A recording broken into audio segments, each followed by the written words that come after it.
Children's Hospital, Los Angeles. Tuesday, November 8, 1955. 2:17 p.m. The nurse stands in the doorway blocking James Stewart's path. Her voice is apologetic but firm. "I'm sorry, Mr. Stewart. Hospital policy. No autographs, no photographs, no extended visits." Stewart looks past her into the room. A small figure in the bed. Oxygen tubes, monitors, the mechanical sound of breathing assistance. The boy is 8 years old. He has maybe 3 days left. And he asked to meet James Stewart. In 90 seconds, Stewart will make a choice that breaks protocol, risks legal liability, and creates a memory that a hospital staff will carry for 30 years. But first, he has to get past the nurse. The call came at 7:30 a.m. Stewart's publicist. Unusual timing. Her voice careful, measured. "Jimmy, we got a request." Unusual one. He was in his kitchen. Coffee brewing. Reading the paper. Gloria, his wife, making breakfast. Normal Tuesday morning. "What kind of request?" "Children's Hospital. There's a boy. Terminal. Leukemia. He's not going to make it. Maybe a week. Maybe less." Stewart set down the paper. "What's he asking for?" "To meet you. Says you're his favorite actor. Watched It's a Wonderful Life 17 times. Has a poster of you on his wall." Silence on the line. Just the sound of coffee percolating. "His name is Danny Reeves. 8 years old. Family is from Pasadena. Father works at a print shop. Mother is a seamstress. They're good people, Jimmy. Trying to give their son anything he wants in the time that's left. Whenever you can. Today would be. I'll go today. This afternoon. Clear my schedule. Jimmy, there's something else. The hospital has strict policies. Celebrity visits create disruptions. They're willing to let you come, but there are rules. No press, no photographers, brief visit only, 10 minutes maximum. No autographs or gifts that might make other patients feel overlooked. 10 minutes. That's what they said. For a dying child. Hospital liability. If they make exceptions, it creates precedent. Other families want the same. They have to maintain order. Stewart was quiet for a long moment. Then said, "I'll be there at 2. At 1:45 p.m., Stewart parks his car in the hospital visitor lot. Doesn't call ahead, doesn't notify press, just walks in through the main entrance wearing a simple suit and hat. Trying not to be noticed. Doesn't work. A nurse at the reception desk recognizes him immediately. Her eyes widen. She stands, says too loudly, "Mr. Stewart." Heads turn. Other nurses, visitors. A doctor walking past stops. Whispers start. Stewart approaches the desk quietly. Says, "I'm here to see Danny Reeves. Room 412. The family is expecting me." The receptionist nods, flustered. Yes, of course. Let me call up to pediatrics. They'll send someone down to escort you." "That's not necessary. I can find it." "Hospital policy, sir. All celebrity visitors must be escorted. Protocol, rules, systems designed to manage chaos." Stewart understands, nods, waits. 5 minutes later, a hospital administrator appears. Middle-aged woman, efficient, professional, extends her hand. "Mr. Stewart, I'm Helen Morrison. Thank you so much for coming." The Reeves family is deeply grateful. They shake. She gestures toward the elevator. They walk. As they do, she outlines the rules. The visit needs to be brief. Danny is very weak. Too much stimulation exhausts him. We're asking for 10 minutes. 15 at most. Understood. No photographs, please. We've had situations where photos end up in newspapers and it creates complications. Other families see them and have expectations we can't meet. I won't take any photos. And unfortunately, we can't allow you to give him autographs or personal gifts. I know that seems harsh, but we have 47 children in pediatrics right now. If one gets something special, the others notice. It creates inequality, hurt feelings. Stewart stops walking, turns to her. "He's dying. I know. And he can't have an autograph. It's not personal, Mr. Stewart. It's policy. We have to think about all our patients. The other patients aren't dying this week." Helen's expression softens. "I understand your frustration, truly, but these rules exist for reasons. They help us maintain a functioning environment. Without them, we'd have chaos." Stewart starts walking again, says nothing, but something shifts in his posture. Attention, a decision being made. They reach the 4th floor. Pediatrics. The hallway is painted with murals. Cartoon animals. Bright colors attempting cheerfulness. But underneath, antiseptic smell, hushed voices, the particular quiet of a place where children suffer. Room 412 is at the end of the hall.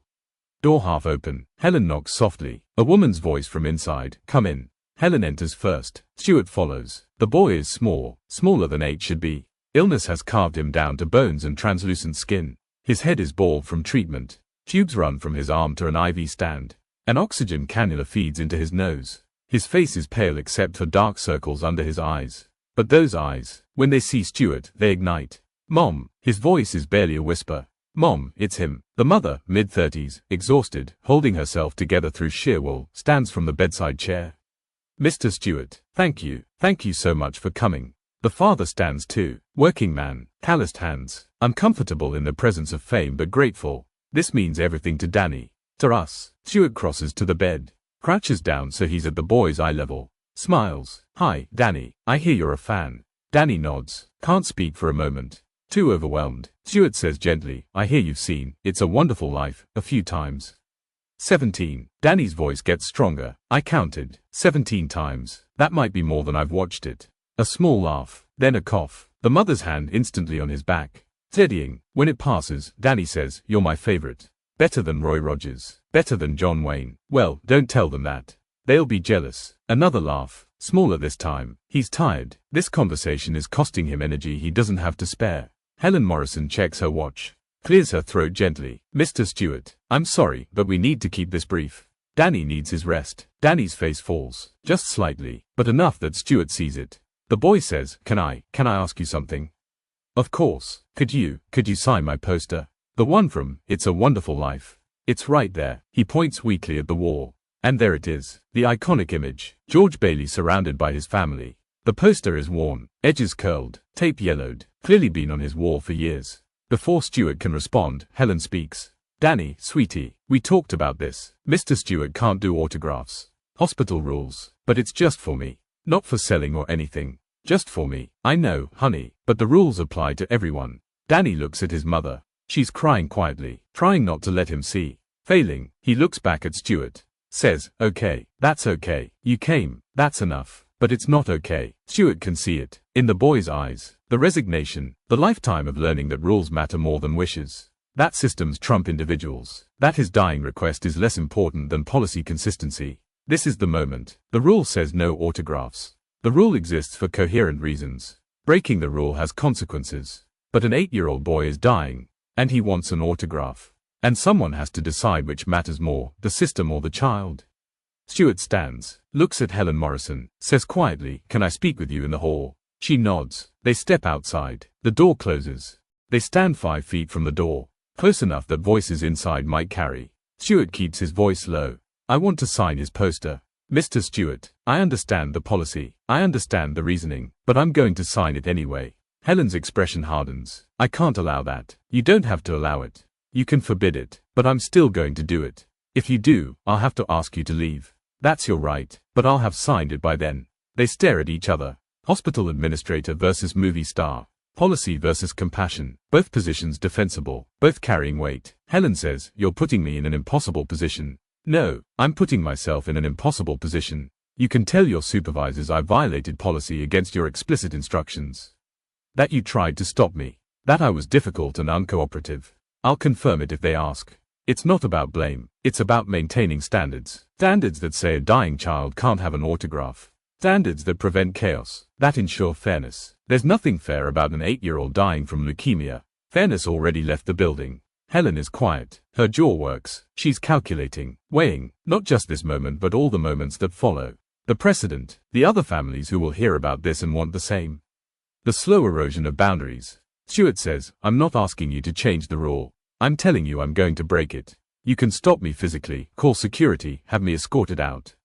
That's within your authority. Or you can let me do this and punish me however you need to afterward. You're willing to be banned from the hospital. If that's the consequence, yes. Why? You don't know this child. You don't owe him anything. Because he's dying, and I have the power to give him something that matters to him. And the only thing stopping me is a rule designed for normal circumstances. These aren't normal circumstances. Every dying child's family thinks their circumstances are special. They are special, every single one. That's the point. Helen closes her eyes, opens them, says, If you do this, I have to report it. There will be consequences. I understand. Other families will hear about it. They'll request the same. We'll have to refuse them. They'll be hurt, angry. They'll blame us for being arbitrary. That's not my problem to solve. That's yours. But refusing them doesn't make this wrong. It just means you'll have to live with the difficulty of explaining why rules matter more than dying wishes. The words land hard. Helen's face shows it. But she doesn't argue, doesn't move to stop him. Stewart takes her silence as permission. Or at least non-interference. He walks back into the room. Danny is talking quietly with his parents. The conversation stops when Stewart enters. All three look up. Stewart walks to the poster on the wall, carefully unpins it, carries it to the bedside table, pulls a pen from his jacket pocket. Helen Morrison appears in the doorway, watches, says nothing. Danny stares. You can't. The rule. Sometimes rules don't fit the situation. This is one of those times. But you'll get in trouble. Maybe, but you'll have a signed poster. That seems like a fair trade. Stewart uncaps the pen, smooths the poster, thinks for a moment about what to write, then writes, to Danny, "You've watched me 17 times. I'm honored. Keep being brave. Your friend, James Stewart." He signs it, dated November 8, 1955. Holds it up for Danny to see. The boy's eyes fill with tears. He reaches out. Stewart hands it to him carefully. Danny holds it like it's made of glass. Stares at the signature, traces the letters with one finger. "Thank you." The words barely audible. "Thank you." Stewart looks at Danny's parents. The mother is crying fully now. The father's jaw clenched tight. Holding back, Stewart says to Helen Morrison, "I'd like to stay a bit longer." If that's all right, she should say no, should enforce the 10-minute limit, should maintain consistency, but she just nods, steps back from the doorway, doesn't leave but doesn't interfere. Stewart pulls the chair closer to the bed, sits. Danny asks, "Are you really going to stay? If you want me to. What about your schedule? Don't you have important things?" "Nothing more important than this. But I'm nobody." Stewart leans forward, says something that he'll later realize was perhaps the most important thing he ever said to anyone. "You're not nobody. You're Danny Reeves. You're 8 years old. You like movies. You've watched It's a Wonderful Life 17 times. You're somebody to your parents. You're somebody to the nurses who take care of you. And you're somebody to me." Danny cries, quiet tears running down his face. His mother steps forward, puts her hand on Stewart's shoulder. Can't speak, just squeezes. Stewart stays. The scheduled 10 minutes becomes 20, 30, an hour. Stewart talks about making movies, about the funny things that happen on set, about the time a trained dog in Harvey refused to follow directions and they had to reshoot a scene 17 times, same number as Danny's viewing count. Danny laughs, small laughs that turn into coughs, but real laughter, the kind that lights up his whole face despite the illness trying to erase him. Stewart asks questions about Danny's favorite subjects in school before he got too sick to attend, about his friends, about what he wants to be when he grows up. That last question hangs. Everyone in the room knows there's no when he grows up. But Danny answers anyway. "A pilot, like you, in the war." Stewart nods slowly. "That's a good dream. Did you get scared when you flew? Every time, but you did it anyway." "Yeah, because some things are worth being scared for." Danny thinks about this, then says, "I'm scared now. I know, I don't want to die." The mother makes a small sound, covers her mouth. The father puts his arm around her. Stewart doesn't look away from Danny, doesn't offer platitudes, just says, "That's okay. Being scared doesn't mean you're not brave. Brave is being scared and facing it anyway. I'm not facing it. It's just happening. You're here, talking to me, being kind to your parents even though you're in pain, making the people around you feel better even though you're the one suffering. That's facing it. That's brave." Danny is quiet, processing, then says, "Will you tell me about flying? About being up there?" So Stewart does. Talks about altitude and clouds and the sun above weather. About seeing the world from 20,000 feet. About how small everything looks. How problems that seem huge on the ground disappear when you're above them. He talks about his crew. About the men he flew with. Some who came home, some who didn't. About carrying their memory. About how people we love never really leave us. Danny listens. His breathing is labored, the effort of staying conscious visible. But he fights to stay present. Doesn't want this to end. At one point, a nurse comes in to check vitals. Sees Stewart still there. Looks at Helen Morrison standing in the hall. Helen shakes her head slightly. The nurse says nothing, just does her job and leaves. 2 hours pass. Danny's exhaustion finally wins. His eyes close. He fights to open them. Fails. Closes again. Stewart stands quietly. Looks at the parents. The father says, "Thank you. We don't have words big enough." "You don't need words." The mother asks, Will you come back? If there's time." "Yes, I'll come back, even if they ban you." Even then, Stewart writes his home phone number on a piece of paper, hands it to the father. "If anything changes, if he asks for me, call, anytime, day or night, I'll come." He shakes their hands, takes one last look at Danny sleeping, the signed poster resting on his chest, small hands holding it even in sleep. Then he leaves. Helen Morrison is still in the hall. They walk together toward the elevator. She says, "That was 2 hours. I know, you broke 3 separate policies. I know that too. I have to report it." I understand. They reach the elevator. Before Stewart steps in, Helen says, "Thank you." He looks at her, surprised. "Thank you for making me complicit in breaking my own rules. For forcing me to choose between policy and humanity. For reminding me why I got into healthcare in the first place." What was the reason? To help people, not to manage systems. To help people. The elevator arrives. Stewart steps in. The doors close. Friday morning, 6:47 a.m. The phone rings. Stewart answers. Knows immediately from the time and the silence before someone speaks. "Mr. Stewart, this is Robert Reeves, Danny's father." "When?" "Last night, just after midnight." "Peaceful. He went in his sleep." Stewart sits down, closes his eyes. Robert continues. "He held that poster. Right up until the end.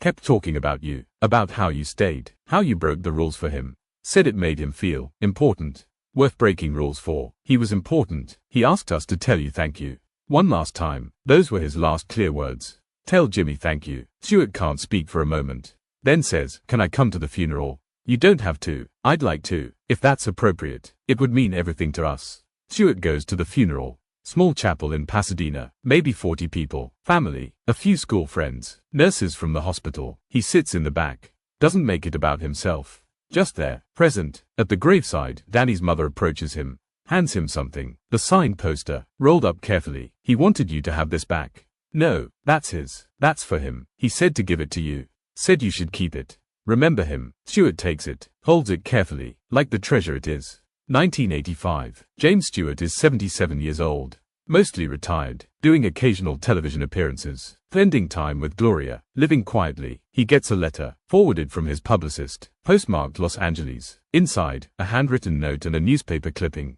The note: "Dear Mr. Stewart, you don't know me, but I was the nurse on duty in pediatric oncology on November 8, 1955. The day you visited Danny Reeves. I've thought about that day countless times over the last 30 years. About how you stayed for 2 hours when you were supposed to stay for 10 minutes. About how you signed that poster despite explicit policy. About how you made a dying child feel like he mattered. I want you to know something. That day changed me, changed how I thought about rules, about systems, about what really matters in healthcare. I've been a nurse for 35 years now. I've seen thousands of children come through pediatrics. Some survive, some don't, but I've tried to treat every single one the way you treated Danny, like they matter more than rules. Like their humanity is more important than policy. It's gotten me in trouble sometimes. I've been written up for staying past my shift, for bending visiting hour rules, for giving extra time and attention that technically violates efficiency standards. But I learned from you that some rules exist to manage convenience, not to serve people. And when those rules conflict with human dignity, they should be broken. Danny died 3 days after you visited, but those 2 hours you gave him were the happiest I ever saw him. He talked about you constantly, not because you were famous, because you treated him like he mattered, like his dying wish was worth your time, worth your risk. I'm retiring next month. As I look back on my career, I keep coming back to that afternoon, to the choice you made, to the example you set. Thank you for showing me what compassion looks like when it costs something, when it's not convenient, when it requires breaking rules. I've tried to pass it forward, tried to give hundreds of children what you gave Danny, the feeling of being worth the trouble, worth the risk, worth the rules being bent. Enclosed is an article from our hospital newsletter. They're naming a new pediatric wing after me. I told them the real name should be the Danny Reeves wing, or the James Stewart wing, because without that day, I wouldn't have learned what I spent 30 years practicing. With deep gratitude, Margaret Chen, RN. Stewart reads it twice, then calls his publicist, asks for contact information, wants to meet Margaret Chen. They meet for lunch, small cafe in Santa Monica. She's in her 60s now. Kind face, tired eyes that have seen too much sadness but remain kind anyway. They talk for 3 hours. About Danny, about the other children Margaret cared for, about the tension between policy and compassion, about how systems can either serve people or dominate them. Stewart says, I got banned from that hospital, you know. For 6 months. I didn't know that. Helen Morrison, the administrator, she had to enforce consequences. I understood, but she sent me a letter later. Thanked me, said the incident sparked internal conversations about patient-centered care versus protocol-centered care. Did it change anything? Some things. They added flexibility clauses for terminal patients. Special circumstances provisions. Not perfect, but movement. Margaret nods. That's how change happens. Not all at once. Just small movements. Small people refusing to accept cruel systems. You're not small. You've cared for thousands of children. Because you showed me how. That day, Stewart is quiet, then says, can I tell you something? I kept the poster. Danny's mother gave it to me at his funeral. I've had it in my study for 30 years. I look at it sometimes when I'm trying to decide something difficult.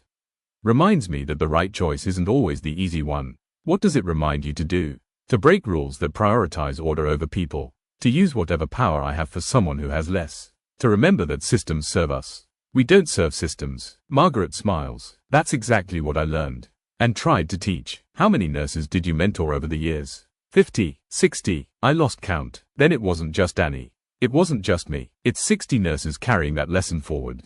Thousands of patients treated with compassion because one dying child got an autograph.